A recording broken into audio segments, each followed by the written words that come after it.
Hi అందరికి నమస్తే. ఈ మిరపండు వచ్చేసి 180 మంది తెచ్చినారు. అక్కడైతే తోలగాయిందనమాట. తోలగాయని చూపిస్తా. ఇదైతే ఫస్ట్ కోత అనమాట. 180 మంది అయినారు. పండు అయితే బాగుందనమాట. పండుగ చూడండి. రైతులకైతే ఎక్కువ తొలగాయ పోతుంది అనమాట. వర్షం పడడం వలన అక్కడైతే ఉందన్నమాట. అది చూపిస్తాను. అది తలగాయ చూద్దరు. ఎన్ని క్వింటాలు పక్క పోయినావో వాన పడడం వలన రైతుకైతే నష్టమే. ఇది వచ్చేసి తాలగాయ అనమాట. తాలగాయ చూడండి ఎంత నష్టమైన రైతులు అనమాట. తాలగాయ అయితే ఒక 10 క్వింటాలు అవుతుంది ఇది. అక్కడైతే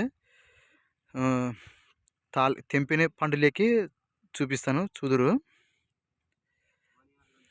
ఇవాళ దగ్గర అయితే దీన్ని చూపించిన మీకు. ఇది వచ్చేసి 130 మంది తెచ్చినారు. తాలగాయ ఎక్క పోయినది అనమాట. తాలగాయ చూడండి.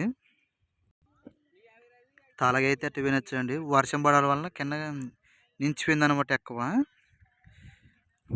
ఇక్కడైతే కూలోళ్ళు ఏరుతున్నారు అనమాట దీన్ని. ఇక్కడ ఇంకా 4-5 సారాలు ఉండవి. పంట అయితే కింద నష్టం వస్తుంది రైతుకైతే. మిరపండు అయితే సూపర్ ఉందన్నమాట. రేట్లు ఇవ్వనమాట రైతులకి. గిట్టుబాటు ధరలు ఉంటే ఏం పైరైనా పండిస్తారనమాట రైతు. ఇదైతే ఈ తాలగాయ లేదనమాట. 130 మంది తెంచిన దాంట్లో తాలగాయ తరంగా వేయనద్దు రైతుకైతే. చంగా నష్టం రైతు అయితే.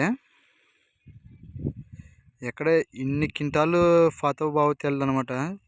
పండు అయితే వర్షం పడాల వలన కింద నష్టపోతున్నారు రైతులు. అందులో రేటు కానీ లేదనమాట రైతుకైతే. పండు అమ్ముకునికి కానీ రేట్లు అనమాట.